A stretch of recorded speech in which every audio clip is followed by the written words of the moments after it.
Hey, good afternoon, everybody. It's August 9th, 2023. We are in the Old Testament book of Judges. We're going to read chapter 19 today. All right, so some setup. Well, Judges, mainly it was about the judges of Israel, which were the leaders of Israel that came in between the patriarchs, like Abraham, Noah, where God was dealing with Israel as a family, and the kingship that's coming later when he treats them as a nation. Now they're more of a people. They don't really have a formal leader over them. They have judges. The Israelites were supposed to be taking over the rest of the promised land. God gave them most of the land, drove most of them out, but he wanted the Israelites to actually finish the job and show that they really wanted to inherit that promised land. But they kind of stalled out, and they start to adopt the Canaanite customs. As they drift further away from God, the Canaanites rise up and lord it over them, I guess is one way to put it. The Israelites call out to God, we need saved. God raises up a judge who saves them. Defeats that Canaanite king, or those Canaanite people, restores people back to a better relationship with God. The people come back a little bit, but as soon as that judge dies, they wander off again. They did evil in the sight of the Lord. In those days, there was no king, so people did what they want. We see that repeated over and over again. King comes, they start to come back. King dies, the people go away. Now, this last section here in Judges, we're getting a really good view of what this author meant when he said they went away, that they fall away, that they chase after things. Last two chapters, we saw a man and his mother and a Levite priest, and it was all about idol worship and idolatry. So that was on the rise.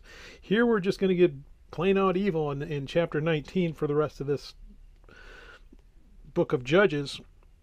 We start with another Levite. This is a different Levite, not the same one. This Levite has a concubine. What's a concubine in the Bible? I guess modern day baby mama, live-in lover, something like that. So it jumps back and forth, calling her concubine and wife. Second wife's like a spare wife. So she doesn't quite have all the rights. It's more of a relationship of convenience, to be delicate, I guess. So probably not something a Levite should have, but nonetheless he has it. He is from Ephraim. The concubine is from Judah. We're going to see Benjamin come in here, and this story just goes from bad to worse. So we got a priest with someone he probably shouldn't be hanging out with. He leaves the city that he's in. He's going by Jerusalem. He says, oh, there's pagans in Jerusalem. I don't want to spend the night there. And he goes to the next town, and he stays there. And he's in the square, and an old man says, oh, you can't stay here. You come to my house. Come to my house. And he brings him in his house. And while they're there, they're banging on the door, and the men are there saying, send out the Levite. We want to rape him. Wow, that sounds like Sodom and Gomorrah. Yes, exactly like it. So now we're seeing a point that Israel has now fallen to that point. And the story is going to keep going after that. So let's go ahead, and we're going to start reading Judges chapter 19. And it came to pass in those days, when there was no king in Israel, that there was a certain Levite staying in the remote mountains of Ephraim. He took for himself a concubine from Bethlehem in Judah. But his concubine played the harlot against him, and went away from him to her father's house at Bethlehem in Judah, and was there 4 whole months. Then her husband arose and went after her, to speak kindly to her and bring her back, having a servant and a couple of donkeys with him. So he brought him into their father's house, and when the father of the young woman saw him, he was glad to meet him. Now his father-in-law, the young woman's father, detained him, and he stayed with him 3 days. So they ate and drank and lodged there. Then it came to pass on the 4th day that they arose early in the morning, and he stood to depart. But the young woman's father said to his son-in-law, refresh your heart with a morsel of bread, and afterward go your way. So they sat down, and the two of them ate and drank together. Then the young woman's father said to the man, please be content to stay all night, and let your heart be merry. And when the man stood to depart, his father-in-law urged him, so he lodged there again. Then he arose early in the morning on the 5th day to depart, but the young woman's father said, please refresh your heart. So they delayed until afternoon, and both of them ate. And when the man stood to depart, he and his concubine and his servant, his father-in-law, the young woman's father, said to him, look, the day is now drawing toward evening. Please spend the night. See, the day is coming to an end. Lodge here that your heart may be merry. Tomorrow go your way early, so that you may get home. However, the man was not willing to spend that night, so he arose and departed and came opposite Jebus, that is, Jerusalem. With him were the 2 saddled donkeys. His concubine was also with him. There he were near Jebus, and the day was far spent, and the servant said to his master, Come, please, let us turn aside into the city of the Jebusites and lodge in it. But his master said to him, We will not turn aside here into a city of foreigners who are not of the children of Israel. We will go on to Gibeah. So he said to his servant, Come, let us draw near to one of these places and spend the night in Gibeah or in Ramah.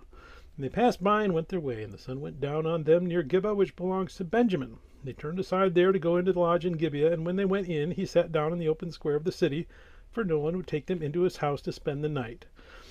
Just then an old man came in from his work in the field at evening, and also was from the mountains of Ephraim. He was staying in Gibeah, whereas the men of the place were Benjamites. When he raised his eyes, he saw the traveler in the open square of the city, and the old man said, Where are you going, and where do you come from?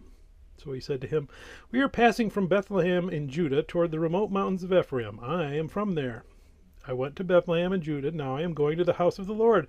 But there is no one who will take me into his house, although we have both straw and fodder for our donkeys, and the bread and wine for myself, for your female servant, and for the young man who is with your servant. There is no lack of anything.